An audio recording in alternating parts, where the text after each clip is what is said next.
Welcome back. We have an absolute treat today. We have a friend of the ministry and the Dream Center and the executive director, and that is Rebekah Hill. Welcome. Thank you for having me. You know, it's so exciting to be with you because a couple of weeks ago we had your mom and dad on, and what a powerful testimony talking about how coming out of the biker life and some of the challenges of just throwing everything out and going hard after God. Mm-hmm. But that vision that started with a man and a woman who was in the biker world, who gave birth to a child, really has just snowballed into something magnificent, and it's the Dream Center. Tell us about that. What is this Dream Center? The Dream Center is a vision that was caught about 17 years ago when my parents went down to Los Angeles and they saw the Los Angeles Dream Center. And they knew that they could come back and bring that to Hamilton on a smaller scale. And so that's what they did. Immediately they bought a building and they started operating a very, very small food pantry. We helped maybe 5 families that day, and then just continued to work after the vision constantly, one foot in front of the other. And then we moved onto the main floor of the building, and now we serve, I mean, there's been years we've served 7,000 people a year. Wow. Yeah, it's great. When you look at it, how old were you when this started? Well, now you're asking me to tell my age. Okay, just approximately. Okay, so I would have been approximately 20. Okay, beautiful. Yeah. And when you look at those 5 families, and now turning into, you serve in an average week about 80 families a week. Currently now we're serving about 80 families a week. Wow. Yeah. You know, when I see, and I know that this is a very at-risk and a needy area of Hamilton as well. Yes. So we're not talking about an area that doesn't have a strong need. You being the executive director, what do you find even at this time, in this generation, seems to be some of the most pressing needs of those that come into your doors? There's a couple of needs in Hamilton, and most of it is that everybody's living paycheck to paycheck or not even getting to the next paycheck because there just isn't enough, there's not enough jobs, there's not enough affordable housing, and food's expensive. And so we meet the heartfelt needs of the people by giving them the food so that they can save the money, put it towards rent, put it towards hydro, and things like that. You know, the Dream Center is probably one of the best kept secrets, and I know, and I pray today that everyone will find out a little bit more because this is a jewel. I know what Tommy Barnett did in Los Angeles, and I know how the Dream Center has spread in different places. But I believe because Hamilton, according to the UN's definition of poverty, and it was when we started off with the Children's Charity also would start to finish, it said that 1 in 6 Canadian children live in poverty, but 1 in 1 in Hamilton were living in poverty. Really 1 in 1 and 1 in 3. So we're talking about across the world, people are identifying what some of the most critical need coming out of Hamilton, right where you're sitting. Yeah, the postal code we're in is actually 11% higher in poverty rate than the national average, and it's one of the highest crime rates in the city as well. And I actually had someone volunteer for me from another organization, and they heard about the statistics in our area, and they said, wow, like those are worse than third world country statistics when you look at the postal code that we're located in. Well, you're looking at a third world issue in a first world country. That's right. You know, I want to backtrack as well, because your mom and dad, the Lord really thrust them, and I call that really revival, where they just went hard after God. They did. Was it difficult growing up in a ministry home, or easy? If my mom's going to watch, I'll say easy. But no, it's a little bit of both. I mean, it's difficult because you feel that there's a pressure that isn't even placed on you, but you just know that it's there. There's big shoes to fill, as well as the Holy Spirit tells them everything you're doing wrong. And so it's pretty easy to get caught. Rebekah. That's right. But then at the same time, it's easy because the presence of the Lord was throughout our house, and you always knew that there was someone to turn to. God was always first in our family, and so therefore it made it a lot easier than probably the average child who's growing up in a godless home. Yeah, and you know, when we talk about Christ coming into our heart, it's not just being born in a home, but it's we have to come to a point where we say, He is my God. That's right. When did that happen for you? I think I was about 4 or 5 years old, a little girl down at the side of my bed, and prayed and asked the Lord to come into my heart.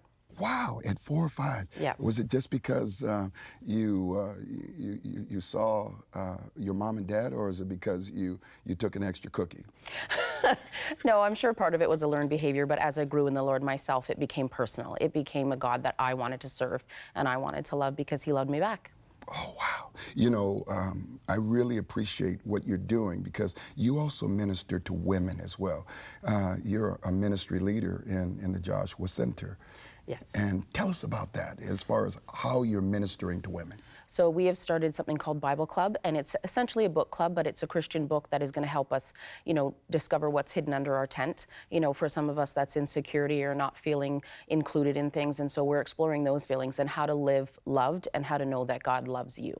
Oh, wow. Now, that's a big issue because, I've shared it in some of the teachings that Amy Carmichael, missionary, said, one drop of unlove has the same power of a king cobra. So why is this so important in this message, especially the demographic you're dealing with, love so important? If you don't have any self-worth, I don't think that you could pass on anything to your children or to your community. Once you love yourself, you're able to love others. Yeah, you really are. And that love is showing itself through the Dream Center and what you're doing daily. What's your hope with the Dream Center and what's the vision for the next, we're in 2018, but what do you see for the Dream Center? We'd like to serve more. We have some resources that we could serve more people in our city and not just stick to the postal code that we're serving. We've got time to open up for longer hours. We always can use volunteers and support, but I know that will come because as we're faithful after God's vision, he'll meet every need.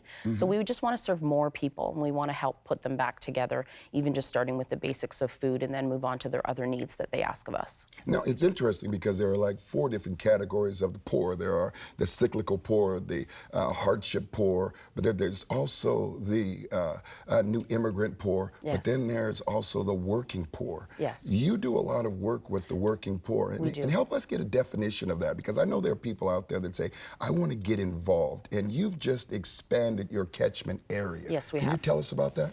So we used to serve Wellington to Parkdale and the edge of the mountain and to the bay, and so we served Ontario Works, ODSP, and the working poor. So that's people who are working or going to school, yet they're still living below poverty.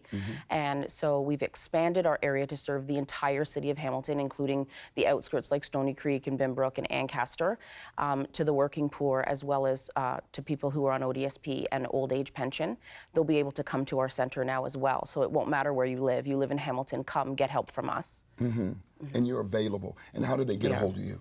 They can call our office and look on our website or on our Facebook group. We are in all 3 places. Beautiful. Can you tell us about that one person that you've seen, the bright spot about the family and those people of what God has been doing lately?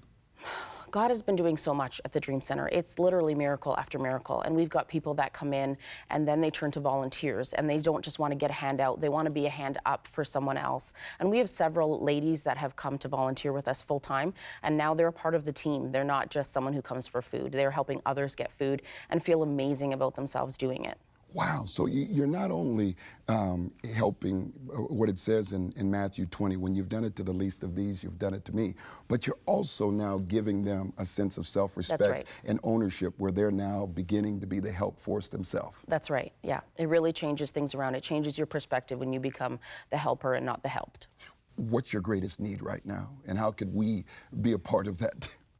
I would love people to hear more about the Dream Center. Tell your friends, tell everyone you know about the Dream Center. Yes, we have a need for support, but we also want more people to come.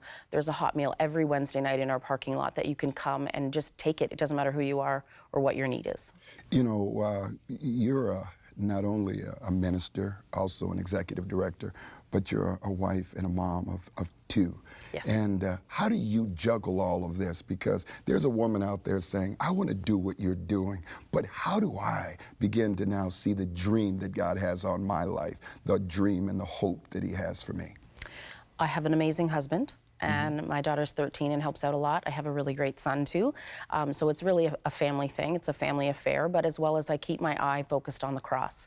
You know, if you're stuck in a rut and you look down at that rut, you'll never get out. But if you put your eye on the horizon, you'll see exactly where you're going and stay focused. Wow. You know, you are not only an encouragement, but I believe you are a woman of God.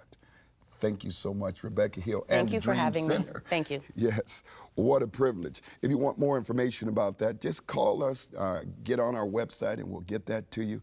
But I want you to realize that God has a plan for you. Jeremiah 29:11. I know the plans that I have for you, plans of good and not of evil, to give you a future and a hope. Until next time, God bless.